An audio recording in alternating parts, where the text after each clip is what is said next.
এই মুহূর্তে সবচেয়ে বড় খবর,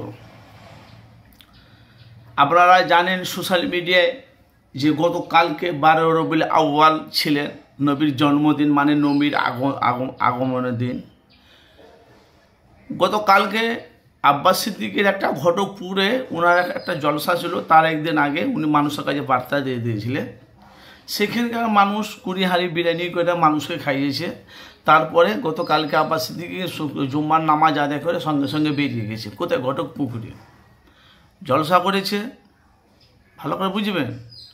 তারপরে নামবার সময়, স্টেজ থেকে নামবার সময় কিন্তু অনেক মিডিয়া দেখলাম, কমসে কম 30-40টা মিডিয়া, আর আউট এমনিতে ক্যামেরাম্যান আছে, ইউটিউবার, তারা ক্যামেরা করছে। বলছে আপনি যে জলসা করছিলেন সেখানে শওকত মোল্লা চলে গেল গাড়ি নিয়ে,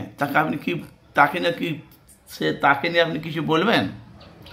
বললে আপনি যার কথা বললেন তাকে আমি জাহান্নামের কুকুর মনে করি। কি মনে করে? ভাঙড়ের এমএলএ বিধায়ককে নওশাদ আব্বাস সিদ্দিকী হাজার হাজার নয় কয়েক লক্ষ মানুষের সামনে ভাঙড় ঘটকপুকুরে যেখানে প্যান্ডেলটা করা হয়েছিল সেখানে ডাইরেক্ট শওকত মোল্লাকে বলেছে জাহান্নামের আমি ওকে কুকুর মনে করি। যেখানে মিলাদুল নবী হবে, যেখানে নবীর আগমনে, যেখানে জলসা জিনিস শেষ হবে, এখানে যদি বাধা দেয় তাকে আমি কি মনে করি? আর তৃণমূলের কর্মীরা একটা ভিডিও করেছে,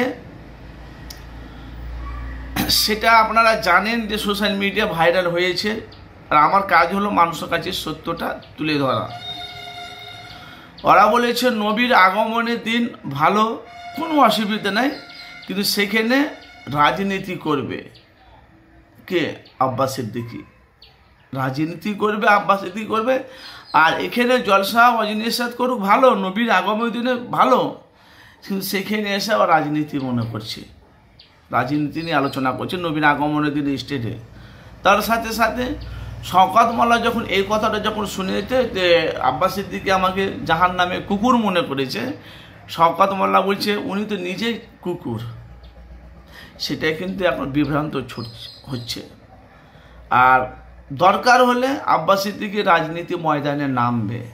আবার গতকালকে উনি কিন্তু স্টেজে ঘটকপুকুরে বলে দিয়েছে দরকার হলে আমি স্টেজে নামবো, এত কোনো অসুবিধা নেই। তার মানে লড়াইটা কোনখানে হবে বুঝতে পেরেছেন? হাড্ডাহাড্ডি লড়াই হবে।